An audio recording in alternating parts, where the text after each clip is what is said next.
Adrienne Coutouan, Adaman Daïko, Michel Gou ou encore Abbas. Derrière ces visages de comédiens connus, des mains des hommes qui, dans l'ombre, loin des caméras, leur ont transmis la connaissance et le goût de la planche. Parmi eux, Albert Siri. Formateur de nombreux acteurs du monde du théâtre et du cinéma en Côte d'Ivoire, Albert Siri se souvient encore de ses années de gloire après sa formation à l'Institut national supérieur des arts et de l'action culturelle INSAC. J'ai monté un groupe qu'on appelait les Rigolos. C'était la Dama des cours de Sautier Kumba, leur groupe là. Ils faisaient des petits feedbacks à la télévision tous les samedis. Dès son jeune âge, Albert est séduit par le théâtre et le cinéma, qui constituent, selon lui, un moyen privilégié d'expression de l'art dans toute sa diversité, mais aussi des messages portant sur des sujets importants de la société. Moi, ce qui m'a un peu plu, c'est parce qu'on véhiculait des messages à partir comment on appelle ça, des films, des scénarios. Depuis quelques années, plus rien ne va pour l'homme de la scène. À 71 ans, père de 5 enfants, il a dû s'installer ici, dans ce quartier précaire, à Abobo, Belleville. Je demande aux autorités de se pencher sur ceux qui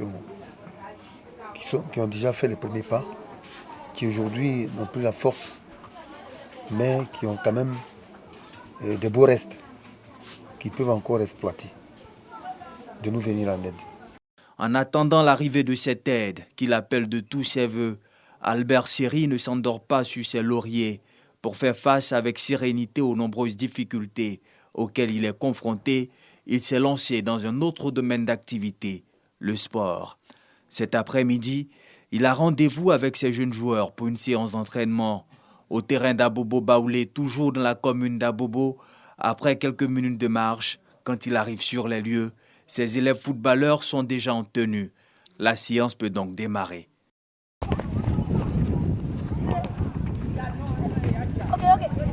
Sa casquette sur la tête, Albert Siri observe, apprécie par moments les gestes technico-tactiques, mais surtout oriente ses jeunes joueurs. Tu étais en défense avec qui? Les défenses. Tu étais avec qui? 2000 francs CFA, c'est la somme qu'il faut débourser pour intégrer le centre de formation de l'ancien homme de théâtre. Après quelques années d'activité, il affirme avoir formé une trentaine de joueurs professionnels. La transition, j'ai eu un bon nombre de joueurs qui ont réussi. Quand j'ai été malade, les dons sont venus de partout, de l'Europe, de partout, des joueurs que j'ai formés. Le club s'appelait JPP, Jeune Petit Pro. Et à Jeune Petit Pro, j'ai fait beaucoup de merveilles. Pour ces jeunes joueurs et sa fille aînée, Albert Siri est un modèle. Je suis fière de mon papa. Je suis fière, très heureuse. Actuellement, c'est lui que mon père, qui est ma mère. Ma mère n'est plus. C'est lui qui est ma mère, qui est mon père. Je suis très contente, très heureuse aussi. Du théâtre au football, Albert Siri a peut-être trouvé son chemin. Et chaque jour, l'homme s'évertue à aider ces jeunes élèves footballeurs à vivre leur passion.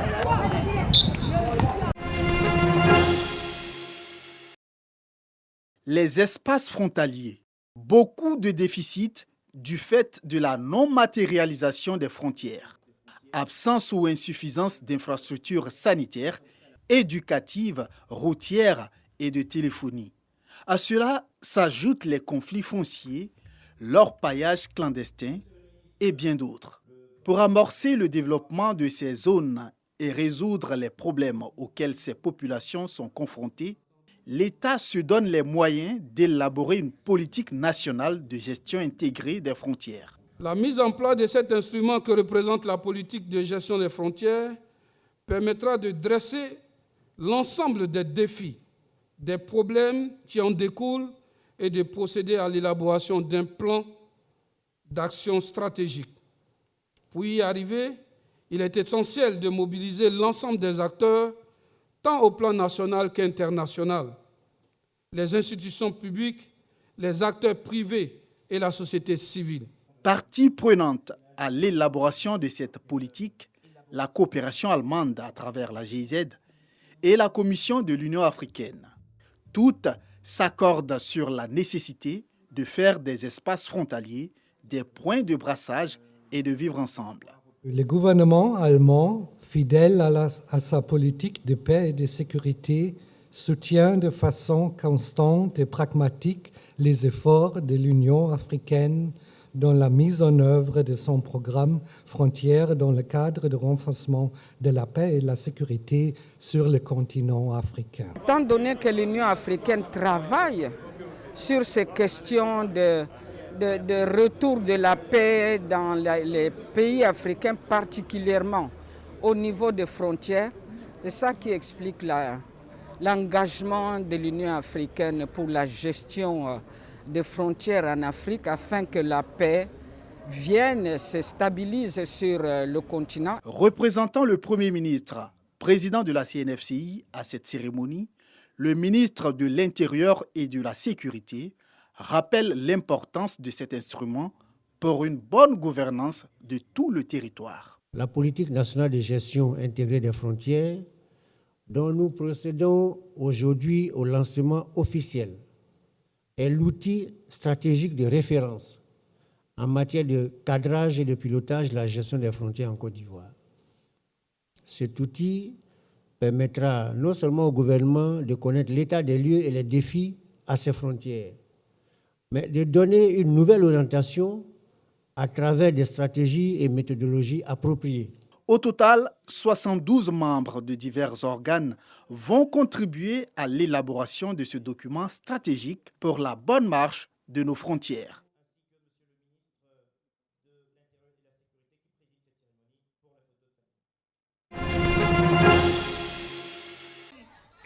Ils sont les meilleurs élèves et étudiants de l'Institut Voltaire. Ils se sont démarqués par leur abnégation au travail. Au nombre de 39, ils ont reçu des prix d'excellence ce jeudi 27 mai 2021 en présence de leurs parents. C'est une première, donc on est vraiment content d'être récompensés par l'école. Ça veut dire que nos efforts n'ont pas été vains. Ça va me permettre de pouvoir étudier plus et de me dire que j'ai les capacités en moi pour pouvoir accomplir plein de choses. Je ne m'attendais pas à cela. Et si je suis là, si j'ai reçu ce prix, je voudrais d'abord dire merci à l'école, merci aussi à tous mes amis qui m'ont soutenu aussi et inciter aussi tous mes amis à pouvoir travailler. Seulement, le travail paye. Cette cérémonie de célébration des meilleurs élèves et étudiants vise à promouvoir l'excellence. Tous ceux qui sont primés aujourd'hui font notre fierté et aussi la leur. Et ça va motiver pour la prochaine année parce que nous allons organiser de plus en plus grand. Il s'agit pour nous de marquer un temps pour récompenser les élèves les plus méritants, en tout cas à mi-parcours avant les examens de fin d'année, et puis les exhorter à continuer sur cette lancée-là. Une rencontre meublée par des prestations artistiques et humoristiques, suivie de défilés en tenue traditionnelle pour valoriser la diversité culturelle ivoirienne. Faman Touré, président de la Chambre de commerce et d'industrie de Côte d'Ivoire, parrain de la cérémonie, a exhorté les lauréats à ne pas baisser les bras avant d'inviter l'ensemble des élèves à être des modèles. Une conférence sur le thème « Habileté de l'étudiant et leadership dans les actions sociales » était aussi au menu de la deuxième édition de la célébration de l'excellence dans cet institut.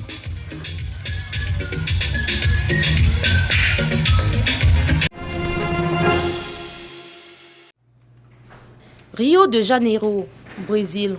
Ce jeune de favelas s'entraîne comme un pro. Thiago bénéficie d'un programme de soutien aux jeunes talents de e-sport. Du lundi au vendredi, nous avons des cours d'exercice physique. Nous rencontrons le psychologue et nous avons les cours d'anglais. Et nous avons un coach ici du lundi au vendredi. Mon rêve est d'apprendre davantage, de devenir une personne compétente et de continuer à jouer de plus en plus. Et peut-être que moi et mon équipe, nous pourrons participer à des championnats et à des tournois internationaux et nationaux. Les meilleurs joueurs touchent une bourse et disposent d'équipements dernier cri pour s'entraîner ou produire leurs vidéos. Un nouvel horizon pour ces jeunes, issus d'un quartier marqué par la pauvreté et la violence.